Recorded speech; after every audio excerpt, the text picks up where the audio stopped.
మోహిత్, సీమా భార్యాభర్తలు. వారికి సోను, మోను అనే కవల కొడుకులు ఉన్నారు. వారు కవలలే అయినా వారి ముఖాలు వేరుగా ఉండేవి. వారి ముఖాలే కాదు, ఆలోచనలు, అలవాట్లు కూడా చాలా భిన్నంగా ఉండేవి. ప్రతిరోజులాగే మోహిత్ ఆదివారం ఉదయాన్నే లేచి చూస్తే సోను కూడా ఉదయాన్నే లేచి బయట సోఫాలో కూర్చుని చదువుకుంటున్నాడు.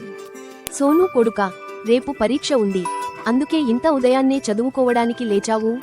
నాన్న, రేపు హిందీ పరీక్ష, 2 రోజుల్లో ఇంగ్లీష్ ప్రాజెక్ట్ ఇవ్వాలి. అందుకే ఉదయాన్నే చదువుకోవడానికి కూర్చున్నాను. అంతలోనే సీమ సోనుకి అల్పాహారం తెస్తుంది. చూడు, మన కొడుకు సోను ఉదయాన్నే లేచి స్నానం చేసి చదువుకోవడం మొదలు పెట్టాడు.